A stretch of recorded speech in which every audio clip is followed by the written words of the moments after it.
waktu kejadian berlangsung antara 12.15 atau 12.20. Hal ini sesuai dengan keterangan para saksi, yaitu Saudara Hermanto, Supri, Wahyu, dan saksi kunci. Jadi kemarin kami melaksanakan pemeriksaan terhadap 2 saksi kunci yang melihat langsung bagaimana proses terjadinya kebakaran tersebut. Ya. Jadi dari keterangan saksi tersebut bahwa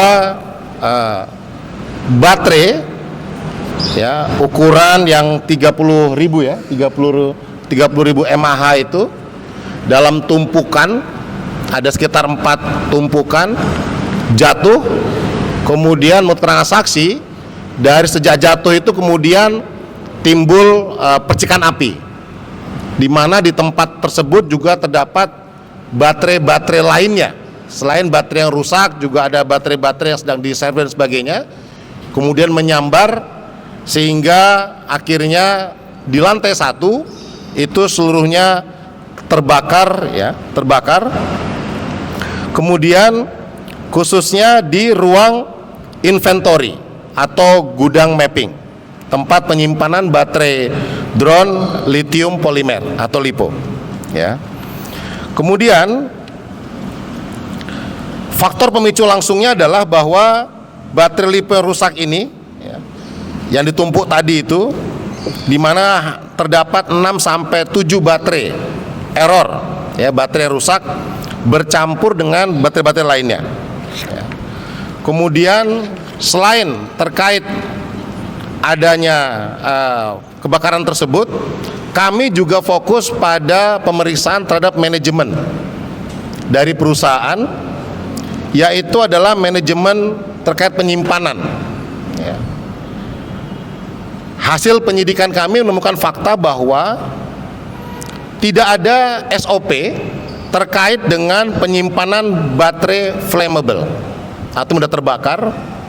Kemudian tidak ada pemeriksaan, tidak ada pemisahan antara baterai rusak, baterai bekas maupun baterai yang sehat. Semua jadikan satu.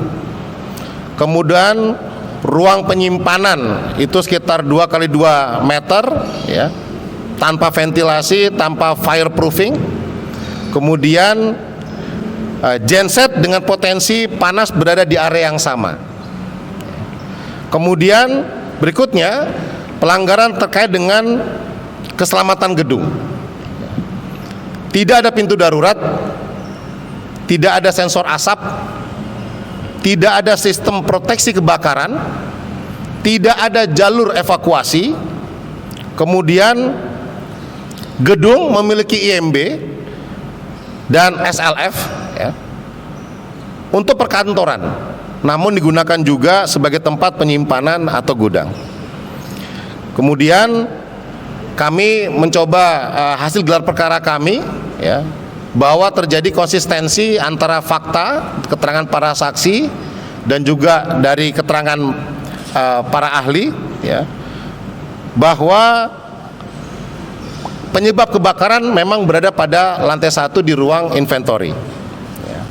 Kemudian saksi kunci yaitu Saudara Kiki dan Saudara Agatha ya, yang melihat langsung bagaimana proses baterai tersebut jatuh ya, juga sudah kami lakukan pemeriksaan, sehingga pertanggungjawaban hukum berdasarkan penyidikan ya, saksi, dokumen ya, hasil olah TKP, hasil lapor dan sebagainya ya, maka ada kelalaian ya. Yang pertama ya, dari saudara tersangka ini, satu, tidak membuat atau memastikan adanya SOP penyimpanan baterai berbahaya. Kedua, tidak menunjuk petugas K3 atau kesehatan dan keselamatan kerja ya. Tidak melakukan pelatihan keselamatan, tidak menyediakan ruang penyimpanan standar untuk bahan mudah terbakar, tidak menyediakan pintu darurat, dan tidak memastikan jalur evakuasi berfungsi.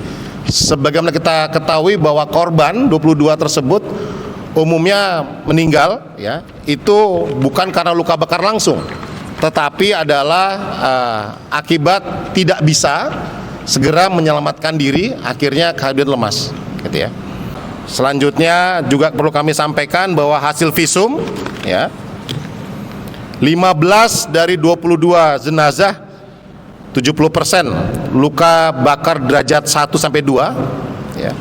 Kemudian 16 dari 22 atau 72% memiliki luka bakar dengan luas bakar sekitar 50% dari total luas permukaan tubuh. Kemudian pemeriksaan lab darah ditemukan adanya kandungan karbon monoksida, sehingga sebab mati diakibatkan adanya karbon monoksida dalam darah yang menyebabkan kekurangan oksigen atau asifiksia. Dan 22 jenazah telah diidentifikasi dan diserahkan kepada pihak keluarga. Jadi dengan sengaja menimbulkan kebakaran dan atau karena kelalaian menyebabkan kebakaran dan atau karena kealpaan menyebabkan orang lain meninggal, bila terbukti dengan sengaja menimbulkan kebakaran sebagaimana dimaksud dalam pasal 187, diancam pidana penjara seumur hidup atau maksimal 20 tahun. Bila terbukti karena kelalaiannya menyebabkan kebakaran sebagaimana dimaksud pasal 188, diancam pidana seumur hidup atau maksimal 5 tahun. Dan bila terbukti karena kealpaan yang menyebabkan orang lain meninggal sebagaimana pasal 359, maka dipidana penjara paling lama 5 tahun. Oke.